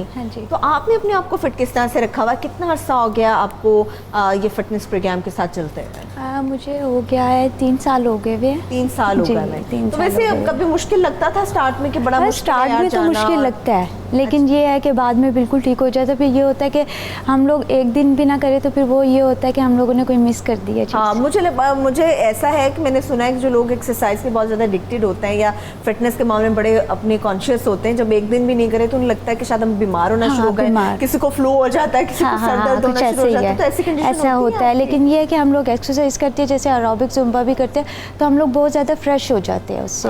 हमारा माइंड भी बहुत ज़्यादा फ्रेश हो जाता है। अच्छा, जिस तरह से अभी वसीम ताई साहब ने भी बात की इंटेक के हवाले से, डाइट के हवाले से, तो उसको आप लोग किस तरह से कंट्रोल करते हैं? हम लोग डाइट प्लान देते हैं, उसमें हम सब लोग ना उस पर लिख देते हैं, तो फिर वो उसी तरीके से बड़ा ज़रूरी होता है उसको फॉलो करना, या हम कहते हैं कि नहीं भाई मुझे बेहतर पता अपने? नहीं, 80% तो आपकी डाइट होती है, तो फिर उसको फॉलो करना पड़ता है। अच्छा, उसको फॉलो करना पड़ता है। तो उसमें कौन सी चीज़ें जिनसे आप लोग ज़्यादा अवॉइड करते हैं कि बिल्कुल नहीं, हफ्ते में या 15 दिन में एक दफ़ा खाई जा सकती है? राइस। अच्छा अरे वाह भाई, ये बड़ा मुश्किल काम होता है खासतौर पर ख़वातीन के लिए। ठीक है, ये शायद आप भी आ जाइए, अनम आप भी आ जाइए। अच्छा वसीम साहब, जिन लोगों को अब सांस की बहुत ज़्यादा प्रॉब्लम है या अस्थमा का बहुत ज़्यादा इशू है, कहते हैं कि एक तो उनकी पोजीशन बहुत ज़्यादा मैटर कर रही होती है, एक ये होता है कि वो अपना सांस बहुत देर के लिए नहीं रोक सकते। तो ऐसी सूरत में कम से मिनिमम कितना टाइम हो स्टार्ट में, और मैक्सिमम आप अगर अस्थमा के मरीज़ हैं भी तो मैक्सिमम कितना टाइम हो कि आप अपना सांस देखिए, जो स्टार्ट है तो 5 सेकंड से आप ले सकते हैं। आप बैठ कर जो हमसे यानी सिर्फ इनहेल करें, ओपन एयर हो, ओपन। देखें, अभी इन सारों चीज़ों का यूँ मैं कह सकता हूँ कि कहते हैं कि ओपन एयर ही योगा हो सकता है। बहुत अच्छा है, लेकिन एक तो टाइम नहीं है लोगों के पास। फिर वो कहते हैं जी ओपन नहीं था इसलिए हम गए नहीं, बहाने ज़्यादा हैं ना करने के लिए। तो मैं तो ये रिकमेंड करता हूँ कि जहाँ अभी मतलब एक मेरा अभी थाईलैंड में था, तो एक नया प्रोग्राम मैंने दिया है प्लेन के अंदर, जहाज़ में जो लंबी फ्लाइट पे होते हैं। अच्छा, वो भी कर सकते हैं प्लेन के अंदर? करते हैं जी, बहुत से करते हैं। अच्छा, उसमें टांगों की पोजीशन तो आप बना ही नहीं सकते? बहुत सारी, अभी जैसे मैं ये बैठा हूँ तो मैं मतलब ये थक गया हूँ, 8 घंटे या 10 घंटे की फ़्लाइट है, तो मैं यहीं से यूँ ट्विस्ट करूँगा ऐसे, ये ट्विस्ट करने से मेरे जो स्पाइन आपकी जो 5 और 6L है जी, ज़्यादा इसको ये प्रॉब्लम यहाँ आती है। तो इसकी एक्सरसाइज तो मैंने उसी चेयर पे बैठ के मैंने कर ली। यस, मैंने अपना नेक की एक्सरसाइज वहीं कर ली, मैंने ये नेक रोल भी वहीं बैठ के कर लिया ऐसा। तो बहुत सी एक्सरसाइजेस हैं जो मतलब ये है कि आप एक चेयर पे बैठ के, आपके पास योगा का सबसे बड़ा ये फ़ायदा है कि आपको कोई ज़रूरी नहीं है कि आपके लिए एक बड़ी जगह हो, आपके लिए बहुत सारे इंस्ट्रूमेंट्स हों, आपके लिए ये चीज़ें नहीं चाहिए ऐसा। योगा के लिए जैसे बच्ची ने ये इतना ही मैट चाहिए, अगर आप पूरा करना चाहते हैं और अगर जगह नहीं है तो जहाँ आप बैठे हुए हैं इतने ही भी हो सकता है। 1000 एक्सरसाइजेस, 1000। बस नीयत साफ होनी चाहिए करने का। देखें जी, जैसे अभी शाहिद साहब ने बताया, इन्होंने किया, तो मेन वही चीज़ है कि आपको कैसे रेगुलर रहना है। एडिक्शन है, एक्सरसाइज एक एडिक्शन है, और अच्छे काम का एडिक्ट होना ऐसा ही है। हाँ, जैसे अभी बताया इन्होंने कि भाई नहीं करें तो ऐसा फील होता है। तो अगर आप दूसरी तरफ देखें तो एडिक्शन ऐसी ही होती है, जैसे कुछ लोग चाय नहीं पीते तो सुबह उठते हैं तो उनका आँख नहीं खुल रही होती, तो इसी तरह जो एक्सरसाइज वाले लोग हैं, जो स्पोर्ट्समैन हैं, उनके लिए यही प्रॉब्लम है। चलिए, मैं जरा जाते जाते अपना और सारी टीम और सारे शो जितने भी हम सब लोग करते हैं टीम, इनका भला कर जाते हैं। वसीम साहब, हम लोग आते हैं ऑफिस में, हम बिल्कुल स्टक होकर जब एक कुर्सी के ऊपर बैठ जाते हैं जी, और उस सूरत में हमारी टांगें बिल्कुल स्टक हो चुकी होती हैं, हमारी कमर में दर्द होता है मगर हमारी टांगें बुरी तरह से थक चुकी होती हैं। जो लोग ऑफिस में काम करते हैं उनके लिए आप बैठे बैठे किस तरह से अपने आप को रिलैक्स कर सकते हैं? देखिए, ऑफिस वर्क जिनका है उनको एक तो नेक पे प्रॉब्लम आता है, एक बैक पे आता है। मतलब उनका मुझे टांगों पे सबसे ज़्यादा फील होता है कि टांगें एक जगह रुकी टांगों का, जैसे अभी ये एक्सरसाइज थी, इसमें घुटनों के लिए भी ये बहुत अच्छी है, घुटनों के लिए भी ऐसा होता है। तो आप बैठे हुए मतलब उसमें आप जो मैंने नेक का बताया पहले, आप वो कर सकते हैं, अपना ट्विस्ट कर सकते हैं ऐसा। फिर आप अपने हाथ जो है ये वैसे आप, ये सिंपल एक्सरसाइज है कि आप 5 to 10 टाइम्स इसको आप ग्रिप करें ऐसा। आप ये रिस्ट एक्सरसाइज करें, ये अप डाउन करें, तो ये एक सिंपल है जो आपके और लेकिन बेस्ट भी है। बेस्ट। और फिर आप शोल्डर्स को मतलब ऐसे आप मूव करें, ठीक है, ताकि आपके जो ये मसल्स हैं जो आप सुबह से बैठे हुए हैं या ऐसा आप टेबल वर्क है, हाँ जी, तो उसको आप कर सकते हैं। घुटनों का ये है कि अगर आप यूँ स्ट्रेच कर लें, ये ऐसा, ठीक, ये ऐसा, तो आपका ये आर्म, जिनके घुटनों का भी प्रॉब्लम है उनके लिए भी अच्छा है, उनके लिए भी बेहतर है, ज़बरदस्त। लेकिन घुटनों के लिए एक बड़ा ज़बरदस्त मेरे पास प्रोग्राम है जो आज वो इंशाल्लाह ताला फिर आपको इनवाइट करेंगे तो वो भी शेयर करेंगे। Thank you so much Wasim Tai साहब, आपका बहुत शुक्रिया। मोहम्मद शाहिद आपका बहुत शुक्रिया। NNM thank you so much, आपका बेहद शुक्रिया। मुझे भी सुबह पाकिस्तान से इजाज़त दीजिए। आज के इस शो का फीडबैक हमें ट्विटर और फेसबुक पेज पर जरूर दीजिएगा। अपना बहुत सा ख्याल रखिए। खुदा हाफिज़।